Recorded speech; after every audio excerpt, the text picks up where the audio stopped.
buenos días. El cuadrilátero político en su versión 2 de la segunda época vuelve a funcionar. Y aquí, en la mesa panel, nuestros amigos Loreta. Muy buenos días a Xavier, todos. Buenos días. Guinder. Buenos días. May. ¿Qué tal? ¿Cómo están? Muy buenos días. Bueno, pues ya todos en sus posiciones y empezaremos. El tema principal del día de hoy es los presuntos implicados. Esto a nivel nacional. Los presuntos implicados en la política nacional. El tema que le tocó a nuestro amigo Guido Guinder es la seguridad nacional. Mucho que decir. Adelante. Muy bien. Miren, hay 3 puntos que quisiera subrayar que creo que se están omitiendo ligeramente en todos los análisis. Hoy amanecimos con la noticia de que Reynosa, Tamaulipas, tiene por lo menos 48 horas de violencia callejera. La gente está acuartelada, hay una especie de estado de sitio de queda, la gente se está comunicando para no salir a las calles. Está terrible Reynosa, Tamaulipas. El domingo pasado nos encontramos a un señor vendiendo granizados en el Parque de la Paz. Es de Tamaulipas y dice que ya no se puede vivir ahí. Bueno, esa situación nos da pie a 3 observaciones. El país se nos está yendo como agua entre los dedos por la violencia que algunos quieren minimizar, pero es un problema muy serio. Estábamos viendo un comentario de un amigo periodista de Quintana Roo, Julio César Silva Cetina, trabajó muchos años acá en Yucatán, que nada más en la entrada dice: el primer trimestre de este año, señores, fue, según estadísticas de organismos de la sociedad civil, el más violento en los últimos 20 años en México. En ese periodo, 7 de cada 10 crímenes fueron perpetrados por el crimen organizado. Eso sustenta lo que les digo, que el país se nos está yendo entre las manos. Habla de que por lo menos 2 estados se encuentran virtualmente secuestrados por los delincuentes y en otras decenas la seguridad pende de alfileres, con corporaciones policíacas débiles. El otro punto que quiero subrayar es el caso del licenciado que fue detenido recientemente y pues se ha presumido un poco por el gobierno federal su detención, pero si ustedes hacen un poquito de memoria, esas detenciones no resuelven nada, y no solamente eso, sino que agravan la situación por la pelea que se da para dominar el mercado. Ese es el problema de Reynosa y de muchas otras ciudades. No se va a lograr nada. Y la tercera observación es que se habla a veces de que no tiene sentido la lucha contra la delincuencia, contra el crimen organizado, porque resurgen nuevos enclaves de poder del crimen organizado. Hay que acotar una cosa: en mi opinión, nunca la lucha contra el crimen ha sido plena y total. Les digo por experiencia, trabajando en Cancún, nos enteramos de que por lo menos el 80% de la corporación policíaca de Benito Juárez, del municipio, cobraba con el crimen organizado, por una razón muy sencilla: o plomo o plata. Si no cobrabas 5,000, 8,000 pesos, de acuerdo con la importancia de la gente, te daban plomo, y se lo hacían, lo ejecutaron a varios. De manera que la lucha contra el crimen organizado sí debería seguir, pero debería seguir libre de corrupción. Es prácticamente imposible liberar a la policía de la influencia del crimen organizado. Ese es un punto que nadie quiere subrayar. Por eso no es eficaz la lucha contra el crimen organizado, por esa corrupción, porque no queda más remedio que enfrentarse, pero enfrentarla con honestidad. En México es prácticamente imposible eso. Yo te agregaría, Guinder, el hecho de que precisamente la seguridad nacional está en manos de la Secretaría de Gobernación.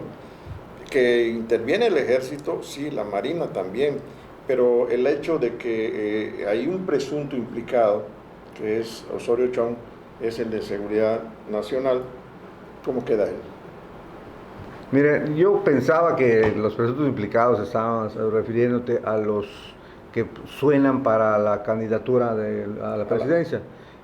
Pero si hablamos de implicados en la seguridad nacional, es muy difícil decir que la lucha contra el crimen organizado se ha realizado de manera eficiente. Para empezar, el Congreso, la Cámara de Diputados, ha obstaculizado el nombramiento del fiscal anticorrupción. Seguimos sin lograr que se nombre a esa pieza clave que debería ser en la lucha contra el crimen organizado. No está clara la lucha, hay muchos implicados.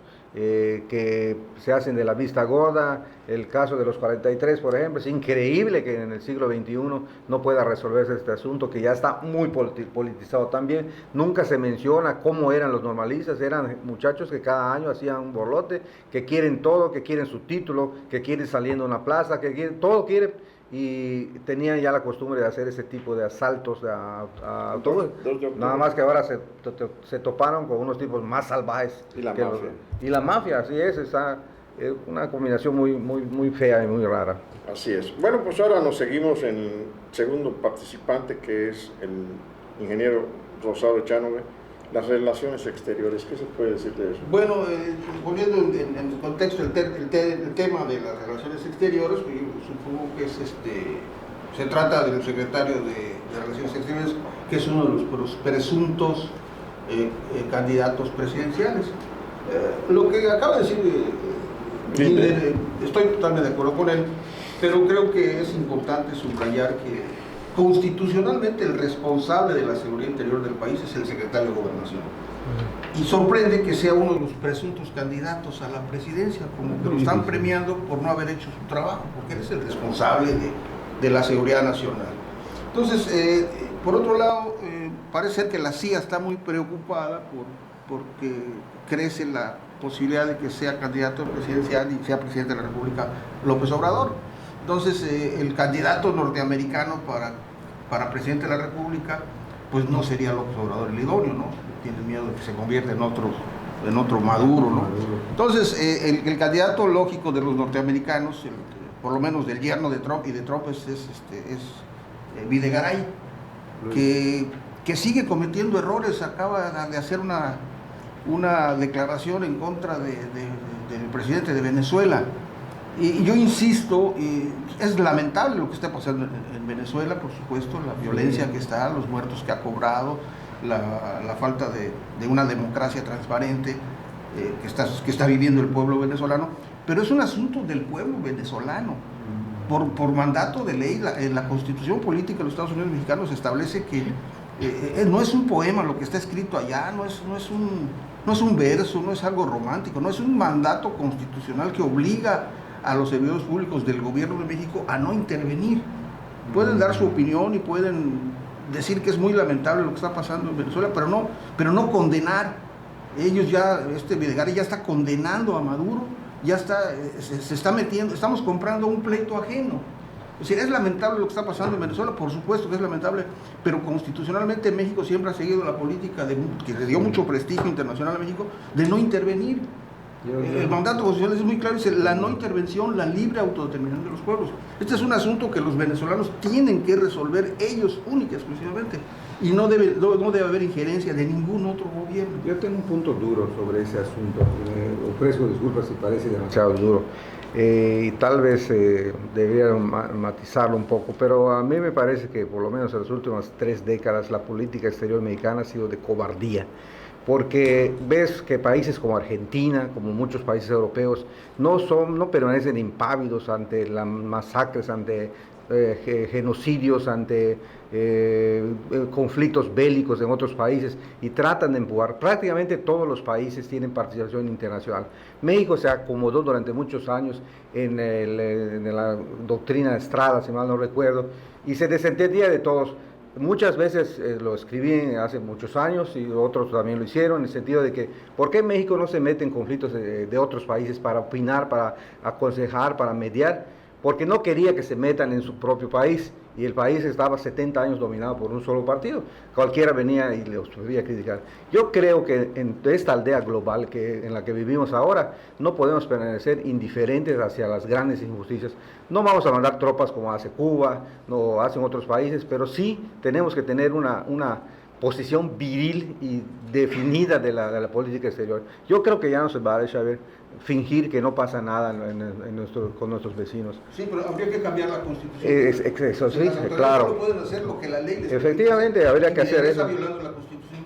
Violó la Constitución al traer a Trump, violó la Constitución. Sí, pues sí. No podemos tener injerencias en acciones políticas de otros partidos, de otros países, eso está prohibido. Eso debería ser que sí la tuviera. No tiene nada que ver en que la postura de México sea digna, la postura de México sea de de condenar lo que esté pasando, que sea inadecuado, que sea antidemocrático, que haya violaciones de derechos humanos. Sí es importante que México participe, pero no puede condenar México, no puede intervenir políticamente, porque entonces violamos la Constitución. Entonces vamos a cambiar la Constitución tan sencillo como eso. Sí, yo creo que sí debería que hacer. Si no, porque el Tan problema sencillo, es que pero no, que nos va a llevar muchos años. pero el problema es Se que cambia. precisamente por no respetar la Constitución estamos como estamos. Sí. ¿Sí? ¿Para qué vamos a comprar pleitos ajenos si tenemos un problema gravísimo de inseguridad nacional?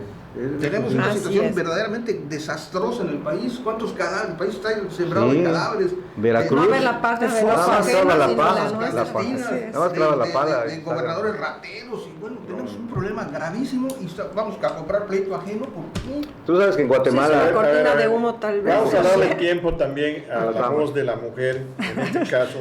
La economía, la paridad del peso y el TLC. El TLC. Este tema es de Loreta. Muchísimas gracias por dejarme hablar. Aunado, o sea, el origen de toda esta violencia que estamos hablando ha sido también uno de los grandes desaciertos del gobierno federal, que han sido las reformas.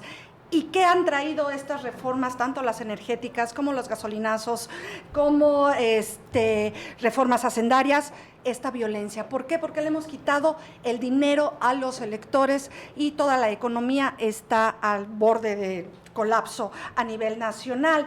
Vemos que la gallina de los huevos de oro ya se murió. ¿Cómo es posible que el gobierno federal te pueda decir un texto como ese cuando es el que debe de cuidar precisamente que tu principal negocio, que es el petróleo, pueda estar, ¿cómo se llama?, bien cuidado, ¿no? Pues los gasolinazos que han venido a, lógicamente, mermar toda la economía, y ese es un gran reto para los próximos presuntos implicados. En el caso también del secretario Meade, por ejemplo, ahorita cuando ya vengan las negociaciones del Tratado de Libre Comercio, con todo esto del efecto Trump, también va a ser un gran reto y que le van a dejar al futuro presidente, porque esa negociación se va a hacer en este sexenio. Tenemos a las personas indicadas para realmente ir a darte de guamazos con un gigante en negociaciones como lo es el señor Trump.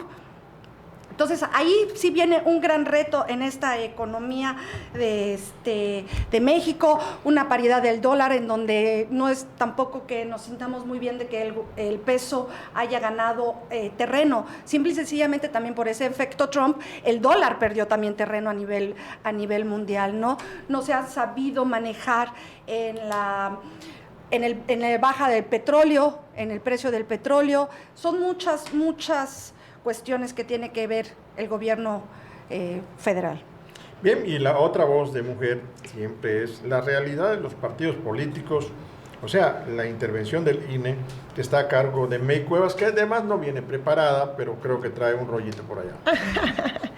No, pues la realidad de los partidos políticos del INE, yo creo que el INE pues es el que debe de ejercer la imparcialidad, la certeza y el diálogo con todos estos contendientes de la política, con todos nuestros partidos, y ahora que lo preside Lorenzo Córdoba. Y bueno, pues es un órgano esencial para toda nuestra democracia, para no caer en lo de Venezuela. Hay mucho de lo que hemos estado hablando y de esa violencia, pues bueno, los partidos tienen que basarse en la legislación, en la regulación que ofrece este Instituto Nacional Electoral, ya que tiene ese marco jurídico para cada uno de estos partidos, llámese PRI, PAN, PRD, Morena, etcétera, ¿no?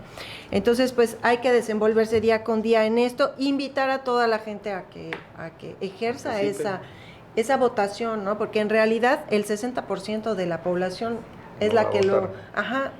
Y de hecho también los jóvenes tampoco tienden a ejercer el voto, y eso es grave, y de ahí que se pueda traducir en algún mal manejo y demás. Por eso es que tenemos que hacer relucir nuestra democracia, ir a votar en los próximos comicios.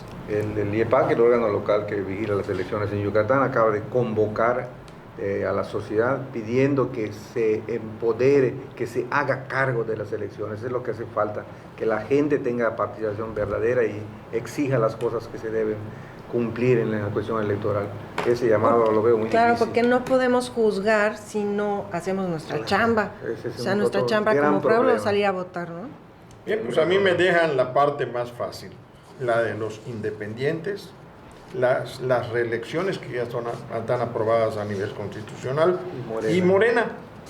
Esto, pues, de los independientes fue un chispazo que se dio en el estado de Nuevo León, del Bronco, este señor Rodríguez, que sin partido accedió a una prerrogativa de ley en cuanto a la cuestión electoral y fue un chispazo que se ha ido disminuyendo poco a poco. Las reelecciones de hasta hoy, muy pocos sabemos de quién pretenda o quiera estar otra vez en el cargo. Tal vez por tanta situación, la economía, la situación política, la inseguridad y muchas cosas, los mantiene con la boca cerrada. Y en cuanto al que más ha hablado es el de Morena. Y esto lo ha aprovechado maravillosamente bien un candidato que ya lleva 18 años en campaña, que es Andrés Manuel López Obrador, mejor conocido como el Peje.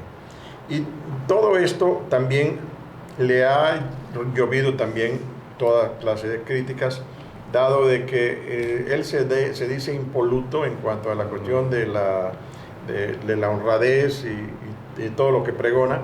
Alrededor de él se han salido una serie de gentes que se ha visto, ya es Vox Populi, se ha difundido y se ha estado en las redes sociales, el hecho de cómo van recaudando y ahora le han puesto el apodo de Movimiento de Recaudación Nacional a Morena. Ya no es de regeneración, es de recaudación.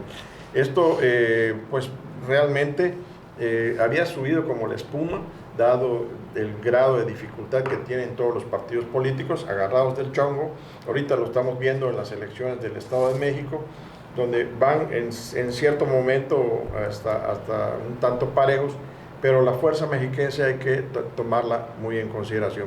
De lograr su objetivo Morena en el Estado de México, entonces sí ya vienen situaciones diferentes. Esto es lo que puedo exponer y no sé cómo lo vean ustedes. Ahora dejamos la mesa sin abierta. quitar el de la vista al legislador Kumamoto, este joven también independiente de Jalisco, en donde creo que puede hacer muy buen papel ahorita en las elecciones y con una bandera de elección independiente que hay que estar muy pendiente de él. Hay un punto que me parece que vale la pena subrayar. Un periodista, no recuerdo, estoy tratando de recordar el nombre, que acaba de estar de visita en Yucatán, hizo un apunte muy interesante que se nos olvida. El problema de elegir a un independiente, por ejemplo, que un presidente salga de las filas independientes, es que no va a tener apoyo en el Congreso Federal.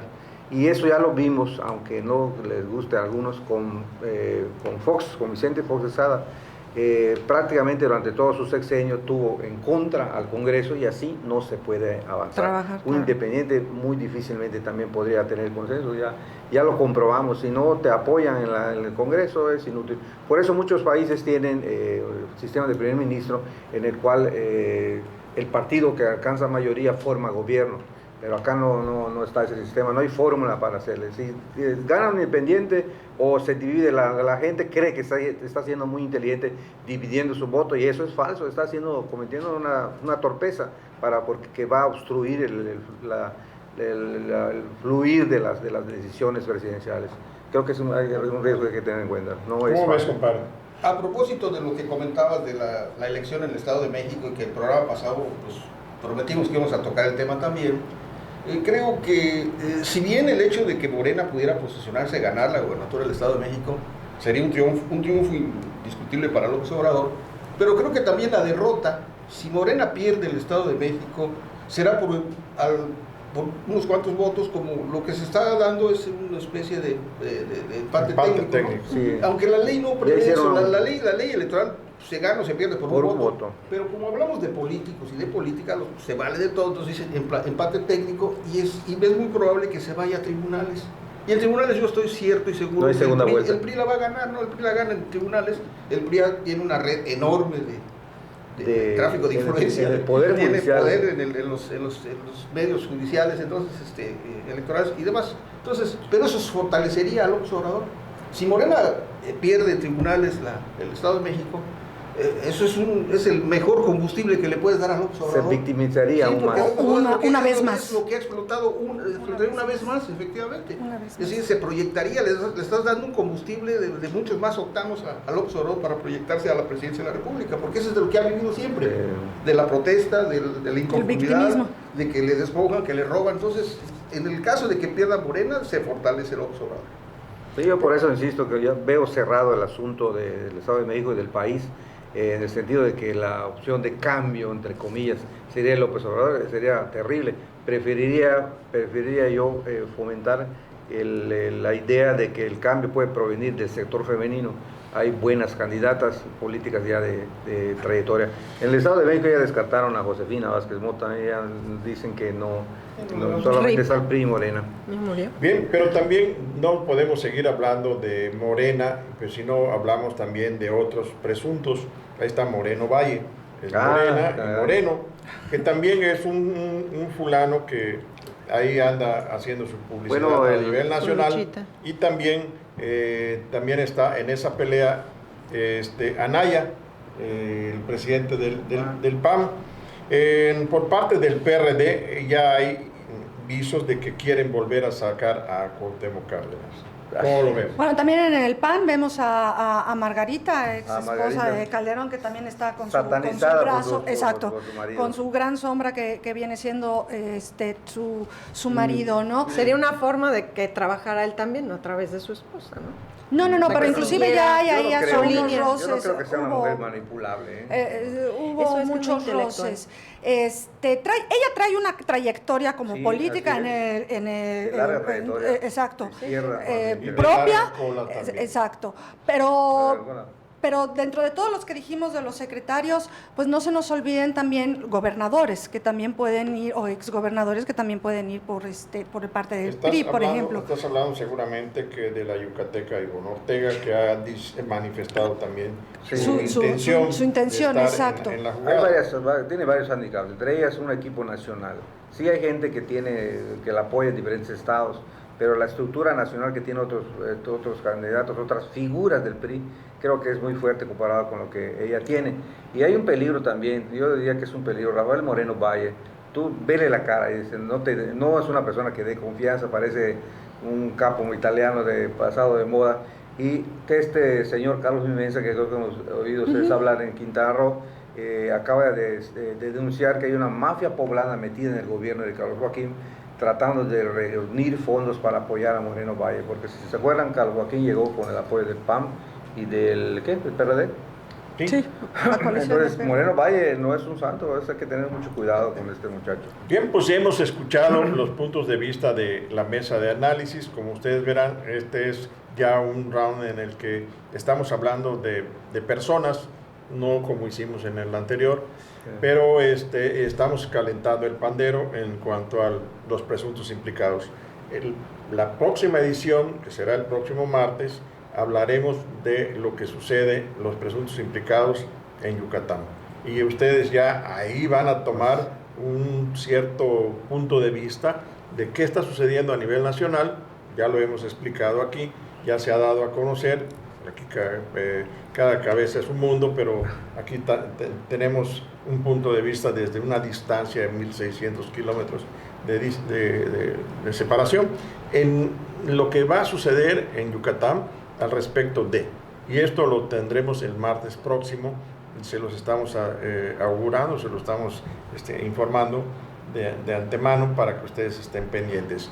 Muchas gracias, Loreta. Muchísimas gracias a todos. Muchas gracias, compadre Xavier. Es un honor. Muchas gracias, Ginder. Muchas Vuelto gracias, a la David. palestra. Muchas gracias, May. Como siempre, ¿Qué muchas más gracias a traías todos por allá? ustedes. ¿Hay Bueno, algo en el ahí lo tintero? dejamos claro, pendiente para la próxima. Bueno, pues al martes. les agradecemos a ustedes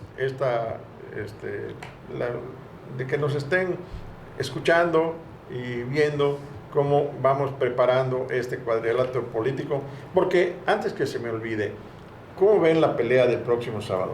Muy interesante, muy interesante. Creo que ya va a parar México. Ya está Ya está todo arreglado. ¿Ya? Bien trabada la ¿Quién gana? mercadotecnia. ¿Quién gana? Ya está Chávez. escuchado todo. Yo voy a Chávez. Canelo. Chávez, para que haya una revancha. Ok. El Canelo por la disciplina que No se muestra. pierdan el próximo sábado la pelea del siglo que dicen ellos es Julio César.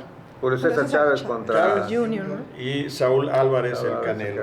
Y va a estar de antología, pero la de nosotros el próximo martes, esa es mundial, del mundo mundial. Muchas gracias, nos vemos el próximo martes. Buenos días. Gracias a todos. Hasta luego.